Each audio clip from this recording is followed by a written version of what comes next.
성도님께서는 시를 써보셨어요? 아마 한 번쯤은 자기의 시를 써보셨을 겁니다. 그런데 이 시를 쓰는 마음은 어떻던가요? 시를 쓰는 마음은 아주 깨끗하고 아주 아름다우며 거짓이 없는 마음입니다. 그래서 시 속에는 거짓이 없다고 보시면 돼요. 그래서 이 시는 무슨 대상을 보고 내가 감상하는 그 대상이 내가 만나는 그 대상을 보고 감탄하여 감동하여 내 마음이 울려서 나오는 글이 시가 되는 것입니다. 그래서 그 감동으로 오늘 다윗이 하나님께 자기의 마음을 다시 아뢰고 있습니다.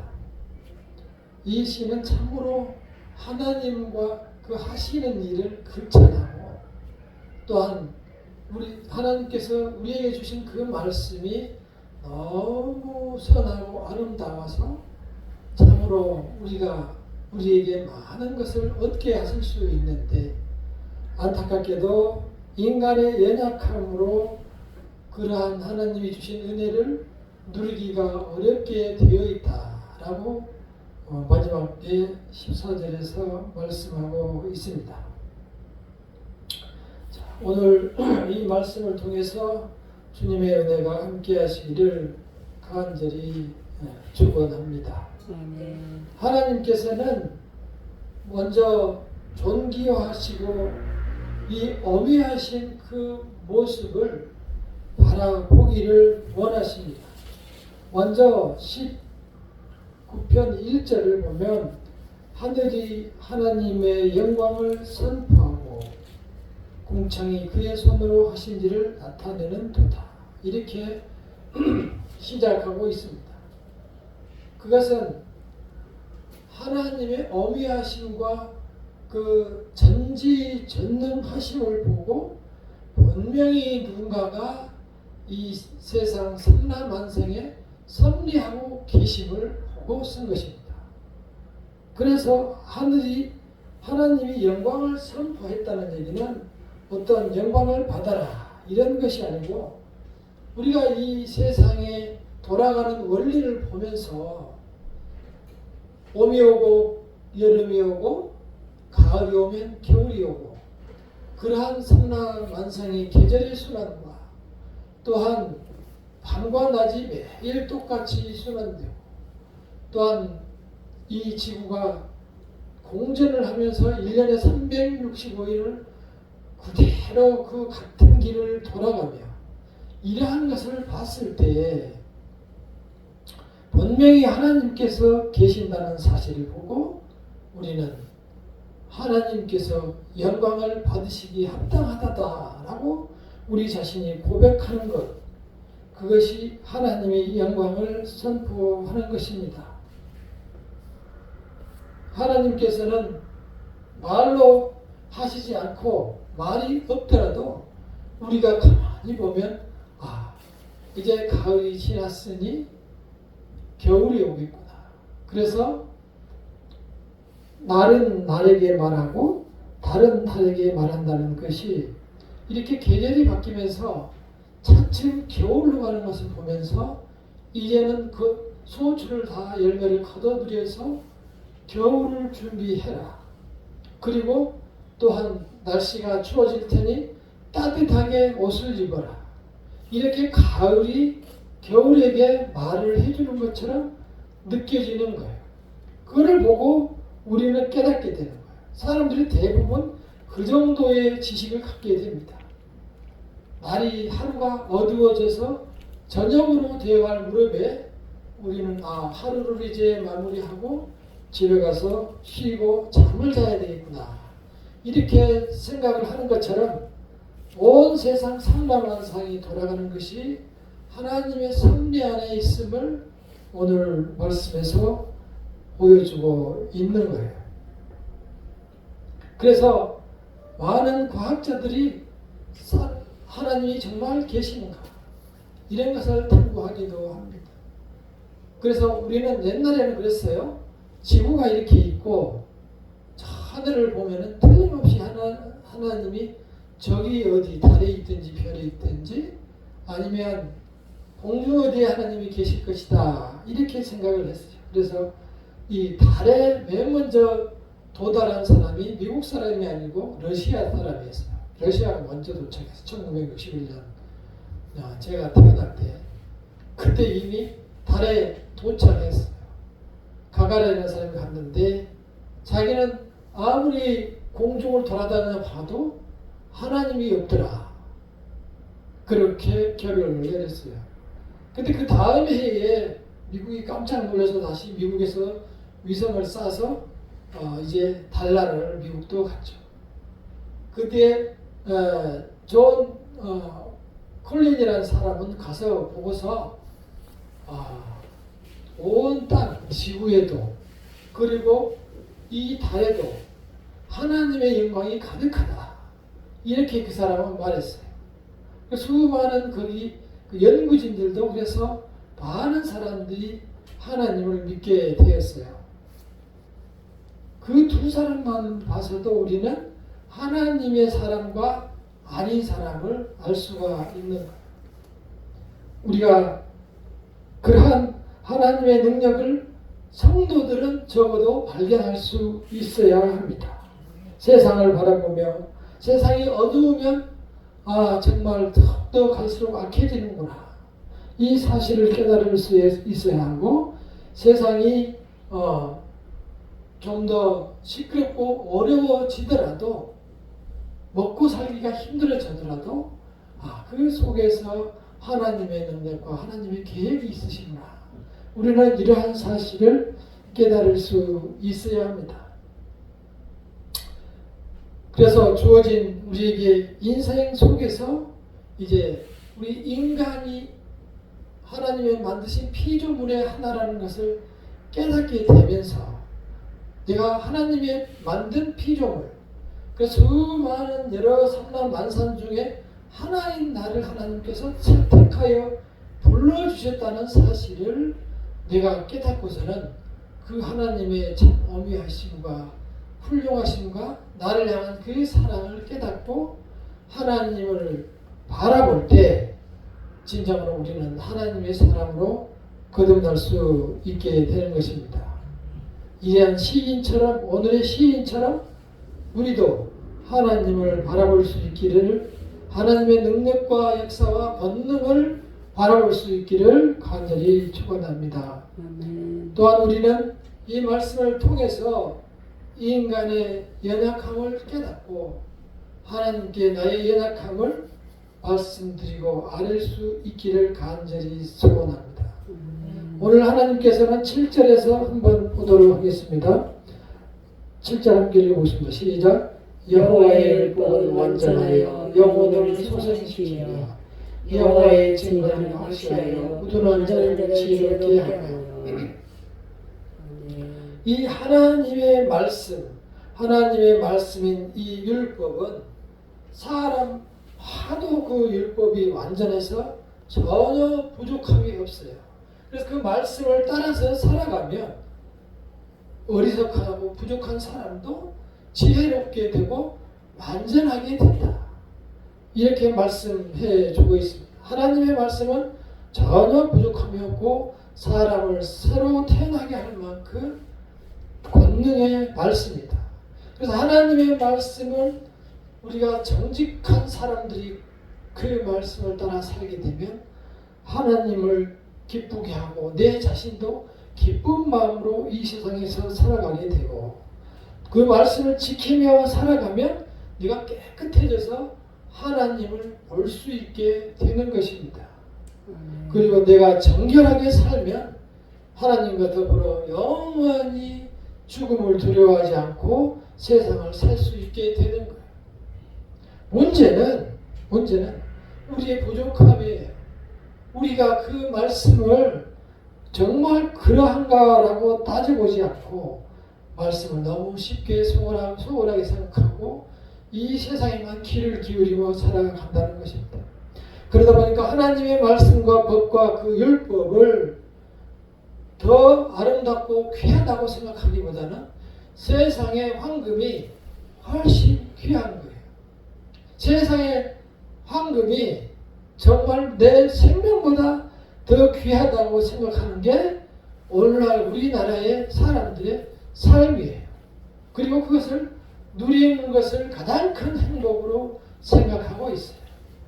그러나 반드시 그렇지 않아요. 전에도 한번 말씀드린 바 있듯이 요즘 들어서 아파트가 7억에서 10억 하는데 대부분의 사람들은 그 분양하는 아파트를 살 때 한 10억을 분양을 받으면 7억가량은 대출을 받아요. 7억의 분양을 받으면 한 5억은 대출을 받아요. 나머지 2억은 자기 돈으로 하더라도 그러면은 5억에 대해서 한 5%만 이자를 내더라도 1년이면은 2,500만 원이 되는 거예요. 이자가. 그러면은 한 달에 이자만 250만 원을 내고 살아야 돼. 우리나라 월급쟁이 중에 한 달에 250만 원씩 내고 남 큰 돈을 가지고 생활하며 살아갈 수 있는 사람이 많지 않아요. 이자만 250만 원 내고 생활비 쓰면서 넉넉하게 살아갈 사람들이 숫자가 그리 많지 않다고요. 그래서 돈을 많이 번 사람들이야 그걸 낼 수가 있는데 그것을 대출을 받아서 아주 멋진 궁전 같은 집으로 들어가기는 했으나 매달 꼬박꼬박 돌아오는 이자 날 때문에 머리가 휘고 머리가 빠진단 말이에요. 정작 그날 돈을 준비하지 못하면 가정에 어두움이 엄습하고 부부간의 싸움이 일어나기도 하고 결국은 또다시 팔아야 되는 거 아닌가 그러한 불안 속으로 빠져들어서 이자 내는 날이 오면은 편안한 밤을 이루지 못해요. 그래서 결국은 부부간의 돈을 벌러 나가야 되는 거죠. 그것이 오늘날의 현실이에요. 부인할 수 없는 현실이에요. 대부분의 사람들이 보통 사람들은 유산을 이어받지 못하고 살아온 사람들은 그러한 삶의 어떤 틀 속에 갇혀서 할 수 없이 직장 생활을 그렇게 영위할 수밖에 없는 사람들이 우리나라에 매우 많습니다. 그래서 사람들 마음속에는 돈이 가장 중요할 뿐만이 아니라 돈이면 다 된다는 생각이 가득해서 이 세상을 살아가고 있어요. 그래서 그러다 보니 돈 외에는 사랑이 보이는 것이 없고 돈이 훨씬 무엇보다도 하나님 말씀보다도 귀하다고 생각합니다. 또한 꿀과 꿀송이가 하나님 말씀보다 훨씬 더 다르다고 생각합니다. 다시 말해서 먹고 살아가는 그러한 것들이 하나님 말씀보다 훨씬 다르다고 생각하며 살아가는 것이 오늘날 우리의 현실입니다. 우리는 이러한 삶의 수레바퀴 속에서 내 자신이 다윗처럼 그러한 경험과 행복을 누리지 못해요. 그럼 어떻게 해야 할까요? 하나하나 실천하며 하나님의 말씀을 묵상하고 실천하며 살아가는 것이 우리가 살아남을 수 있는 유일한 방법이에요. 그래서 우리는 율법을 지키기 어려우니 율법 중에서 대표가 되는 십계명을 쉽게 생각하고 그 십계명만을 마음속에 새기고 이것을 지키자 이렇게 생각하며 한번 살아보세요. 성경책 맨 뒤에 한번 보시면 십계명이 아마 대부분 있을 거예요. 있으신가요? 네.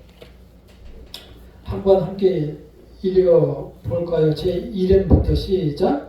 제1은 너는 나 외에는 다른 신들을 내게 두지 말라. 제2는 너를 위하여 새긴 우상을 만들지 말고 또 위로 하늘에 있는 것이나 땅 아래로 땅 안에 있는 것이나 땅 아래에 물속에 있는 것을 어떤 형상도 만들지 말며 그것들에게 절하지 말며 그것들을 섬기지 말라. 나 너의 하나님 여호와는 질투하는 하나님인즉 나를 위한 죄를 갚되 아버지로부터 아들에게로 3~4대까지 이르게 하거니와 나를 사랑하고 내 계명을 지키는 자에게는 천대까지 은혜를 베푸느니라. 제3은 너는 내 하나님 여호와의 이름을 망령되게 부르지 말라.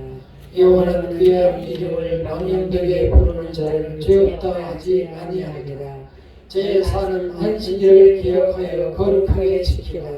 엿새 동안은 힘써 내 모든 일을 할 것이나 일곱째 날은 내 하나님 여호와의 안식일인즉 너나 내 아들이나 내 딸이나 내 남종이나 내 여종이나 내 가축이나 내 고난에 머무는 객이라도 아무 일도 하지 말라. 이는 엿새 동안에 나 여호와가 하늘과 땅과 바다와 그 가운데 모든 것을 만들고 일곱째 날에 쉬었으니라. 그러므로 나 여호와가 안식일을 복되게 하여 그날을 거룩하게 하였느니라. 제5는 내 부모를 공경하라. 그리하면 내 하나님 여호와가 내게 준 땅에서 내 생명이 길리라. 제6은 살인하지 말라. 제7은 간음하지 말라. 제8은 도둑질하지 말라. 제9는 내 이웃에 대하여 거짓 증거하지 말라.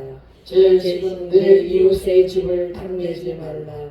내 이웃의 아내나 그의 남종이나 그의 종이나 그의 소나 그의 낙이나 물론 내 이웃의 소유를 탐내지 말라. 아멘. 출애굽기 20장 1절부터 17절까지 이렇게 나와 있는데 이 말씀에서 다른 율법들이 다 나왔기 때문에 623회에 해당되는 율법이 이 십계명에서 나왔기 때문에 우리는 이 십계명만 잘 생각해 보세요. 너는 나 외에는 다른 신들을 내게 두지 말라. 근데 이스라엘 백성들을 보면은 이 제1, 제1 계명에서 넘어갑니다. 제1 계명을 넘어가지 못해요. 안타까운 일이죠. 제1 계명을 넘어서지 못하니 다른 그래 우상을 만들고 땅에 있는 우상, 하늘에 있는 새를 보고 우상을 만들고 땅에 있는 무슨 짐승을 가지고 우상을 만들고 모든 것으로 사람들이 목수들한테 돌을 갈아서 우상을 만들어서 하나님께 돌려야 될 영광을 그러한 신들에게 돌리고 그러다 보니 제3에 나오는 아무 데서나 할렐루야 할렐루야 하면서 사람들이 하나님의 이름을 망령되게 부르고 그러는데 분명히 하나님께서는 그의 이름을 망령되게 부르는 자를 죄 없다 하지 아니하리라 이렇게 말씀했으니 하나님의 이름을 아무데나 들이대면 벌 받는 것입니다. 죄를 지는 것입니다. 안식일을 기억하여 거룩하게 지키라 했는데 안식일을 기억해서 지키라고 한 이유가 맨 뒤에 보면 뭐라고 되어 있어요? 그러므로 나 여호와가 안식일을 복되게 하여 그 날을 거룩하게 하였느니라. 안식일을 복되게 하였단 말은 안식일을 지키면 성도들에게 축복을 허락한다는 뜻이에요. 그래서 그 날을 거룩하게 하였다는 말이에요. 그러니까 제5는 우리가 집안에서 평안하게 살기 위해서 그리고 내가 부모한테 잘해야 자녀들이 나에게 잘해요. 그걸 자녀들이 보고 배우는 거예요. 그래서 내 부모를 공경하고 있고 특별히 이 말씀에는 네가 땅에서 장수 오래 살리라 이러한 조건까지 붙여주었습니다. 살인하지 말라, 간음하지 말라, 돌질하지 말라, 내 이웃에 대해 거짓 증거하지 이웃을 탐내지 말라. 이 중에서 해당 안 되는 게 있어요? 내가 뭐 다 해당이 되는 것 같아요. 안타까운 일이에요. 그러니까 손에 잡히는 이 십계명도 우리가 지키지 못하니 우리가 이 죄에 약할 수밖에 없는 거예요. 그래서 누구는 좋고 훌륭하고 누구는 기적을 행사하고 누구한테 큰 영광이 있고 치유하는 힘이 있다. 대부분이 거짓말이라고 생각하시면 돼요. 물론 인간 중에 다 이 완전한 사람이 없어요. 그러나 그 부족한 사람에게는 무엇이 있냐 하면은, 자, 부족한 사람에게 무엇이 있다고 했어요? 자, 함께 12절을 읽어보겠습니다. 12절과 13절 시작. 자기 허물을 능히 깨달을 자 누구리요. 나를 숨은 허물에서 벗어나게 하소서. 또 주의 종에게 고의로 죄를 짓지 말게 하사 그 죄와 나를 주장하지 못하게 하소서. 그리하면 내가 정직하여 큰 증거에서 벗어나겠나이다. 자기 허물을 능히 깨달을 자 누구리요. 자기 허물을 스스로 깨닫지 못한다는 말이에요. 내가 죄 짓지 않았다고 생각해요. 그리고 나는 죄 같은 거 모른다고 생각해요. 자기 허물을 누가 능히 깨달을 자가 누구래요. 그리고 그러니까는 결국은 설명하기를 나를 숨은 허물에서 벗어나게 하소서. 나에게 숨겨진 내가 죄 없다 하는 그러한 죄에서 벗어나게 해주세요. 그리고 주의 종에게 고의로 죄를 짓지 말게. 정말 나를 지키지 못하면 내가 죄를 만드는 죄까지라도 좀 막아주세요. 내 스스로 내가 저놈을 죽여야 되겠다. 저에게 가서 한번 다리를 갖다 저걸 훔쳐오겠다. 그런 죄를 짓는 거. 내 스스로 짓는 죄라도 짓지 말게 해주세요. 그래서 제가 나를 주장하게 하지 마시옵소서. 그리하면 내가 정직하게 큰 죄과에서 벗어나겠다. 이것을 결국 나의 죄와 나의 문제를 하나님께 부탁하고 있는 것을 볼 수 있어요. 그게 뭐냐면 인간의 연약한 죄 속에서 헤어나오지 못한 인간을 하나님 앞에 부탁하는 말씀이 바로 14절입니다. 14절 함께 봅시다. 나의 반석이시여 나의 구속자이신 여호와여 내 이별말과 마음의 묵상이 주님 앞에 연락되기를 원하나이다. 그래서 방법이 없으니 결국 내가 깨달은 것이 나의 반석이시여 나를 죄에서 구원하여 주신 여호와여 내 지금 제가 말씀드린 말과 이런 내 마음의 묵상이 주님 앞에 다 받아들여지시기를 간절히 원하옵나이다. 주님 앞에 이렇게 내놓는 연약하고 겸손하게 주님 앞에 나아가는 성도가 될 때 하나님께서 우리에게 은혜를 베풀어 주신다는 겁니다. 그리고 능력이 나타납니다. 우리는 우리의 죄되고 연약한 모습을 잘 볼 수 있어요. 오늘 우리 형이 입원해서 제가 거기 갔는데 정말 병원에는 어디를 가나 큰 병원에 사람이 가득 들어가 있어요. 정말 그 앞에 앉아있는 자리도 앉을 자리가 없어요. 그래서 이렇게 그런 데 갈 때는 여자를 한 명씩 데려가야 되겠다 이런 생각이 들더라고요. 의자를 이렇게 딱 보고 앉으려고 하면 바로 어떤 아주머니가 가서 앉아버려요. 그리고 또 앉으려고 하나 비어 있어가지고 앉으려고 하면 손을 하나 이렇게 하고 있어요. 그래가지고 이렇게 다른 사람 자기 온 사람이지 앉히려고. 근데 가득 그렇게 있고 이제 수술을 하고 거기서 계시는데 나이가 77, 8이 됐어도 생각이 이 사람의 생각은 늙지가 않잖아요. 그대로 살아있어요. 사고방식 생각 자체는 그대로 살아있어요. 육신이 병들고 늙은 거예요. 그러니까 이 육신하고 이 생각 그 사람의 정신 이게 맞지가 않는 거예요.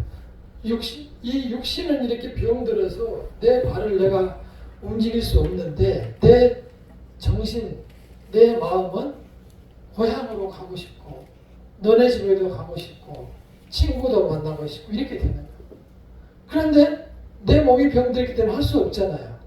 그 속에서 굉장히 큰 슬픔과 마음의 상처를 받고 있는 것을 볼 수가 있었어요. 근데 거기에 누워있는 환자들이 대부분 어르신들인데 인간이 나이 들면 다 똑같은 절차를 예외 없이 가는 거예요. 지금 어느 교수님이 105살 돼가지고 강의를 한다고 하는데 100살까지 강의를 다니고 지금도 다닌다고 하는데 유튜브에 보면은 105살이 되니까 휠체어를 타고 거기에 담요 같은 것으로 무릎을 덮어서 이러고 강의를 하러 가는데 우리는 그러한 상황을 보면서 그 사람의 나이 많음을 탐낼 것은 없어요. 그 사람 그렇게 해서 내가 스스로 걸어가서 할 수 없는 강인데 그것을 우리가 사모할 만한 것은 되지 못하잖아요. 인간의 한계는 바로 거기에 있는 거예요.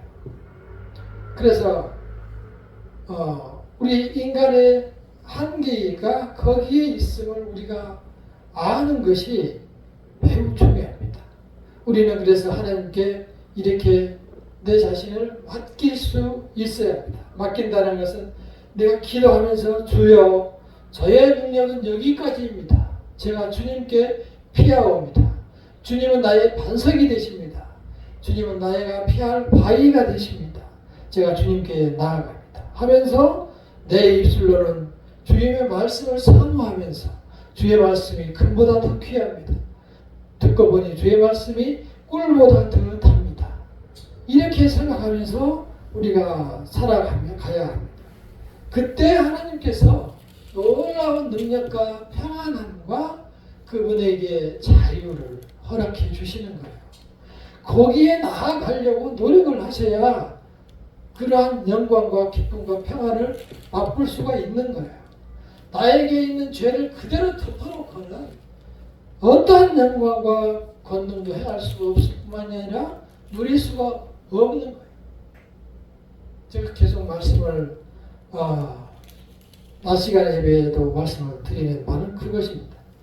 우리는 순간의 성공과 순간의 어떤 것을 얻는 것이 큰 부를 이루는 것이 권력을 이루는 것이 결코 그 사람에게 행복을 갖다 주지 못한다는 사실을 TV를 통해서 자주 보고 있잖아요. 우리는 인간이 마음속에 무엇이 있는지를 잘 볼 수 있어야 합니다. 하나님의 사람들은 특히 그 마음속에 나도 역시 세상 사람과 같으니 나의 연약한 마음을 주님께 부탁합니다. 그래서 나의 입술의 모든 말과 내 마음의 묵상이 주께 일납되기를 원합니다.